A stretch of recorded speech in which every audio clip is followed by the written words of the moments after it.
As the rain poured down, you sat on the bathroom floors while Hanako sat on the windowsill. You had to stay after school for a few more reasons than one, and after you had done everything you needed to, you decided to go to the bathroom and talk with Hanako for a while. The both of you mainly just talk about stupid stuff while making awful jokes. But a bit of flirting with Hanako, of course, though you didn't mind too much. In fact, most of his pickup lines were actually really good. Right as you were heading out the door, a huge boom of thunder made itself be heard. The sound made the both of you jump, but you were the first to get scared and hide in a corner of a room. And that's how you exactly ended where you are now. After about 10 minutes, you looked up at Hanako while the rain sounded like it was beginning to subside. He looked back before monitoring you to come over to him, only hearing the light sprinkles of the rain. You got up carefully and walked over to the ghost boy. Before you could say anything, he quickly grabbed your wrist, pulling you up to the windowsill along with him. Though it was difficult to move around, mainly because you were in front of him and his arms were wrapped around you, it was oddly comfortable. You leaned back against him and closed your eyes while the rain continued to hit the window. That's when the storm began to pick up, once again, making you glance out the window at the darkened sky. Suddenly, the sound of thunder had roared a second time. You jumped up quickly to try to get down, but Hanako has tightened his grip on you, making you incapable to move. You were obviously scared, but Hanako tried to keep you calm. Another lightning struck, and you jumped once again. You turned around, hugging Hanako tightly in fear of the storm. That's when you heard him chuckle, soon turning to a flat-out laughter. You looked up at him with a glare as he wiped a fake tear from his eye. What's funny? Hanako grinned before patting your head lightly. Nothing. He spoke in a singing song tone. You raised an eyebrow at him before huffing and giving in. You felt really exhausted now.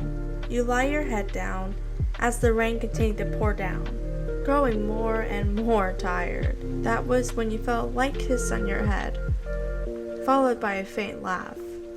But you were too tired to care. Instead, just drifting off to sleep as he continued to rain with only soft occasional thunder. You listened quietly as the rain pounded down from the sky to the ground, hoping the storm would go away soon so you could walk back home without getting wet.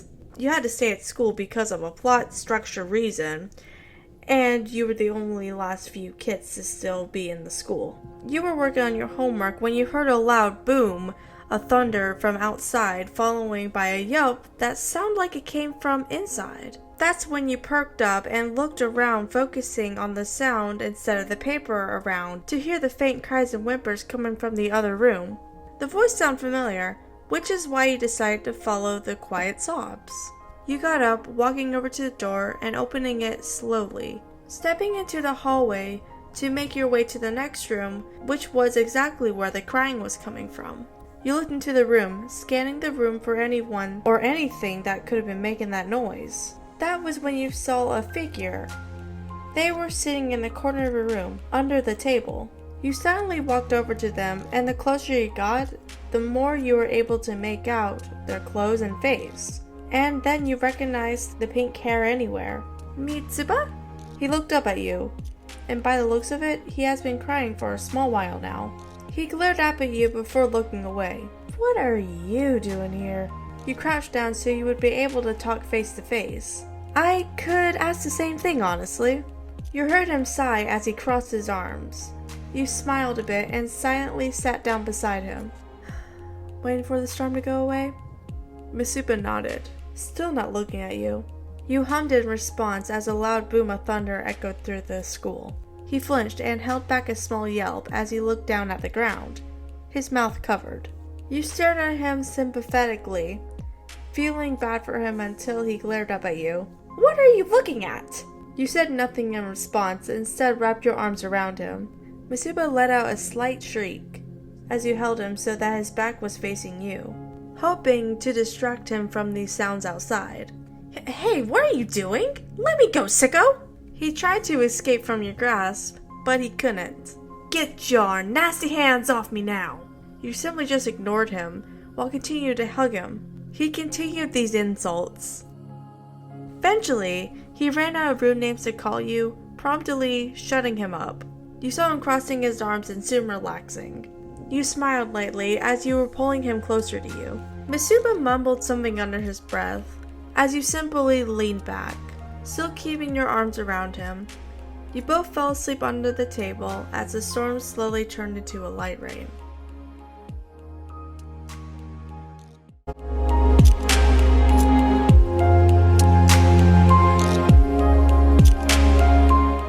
This is my outro for now, because it was copyrighted and I didn't know.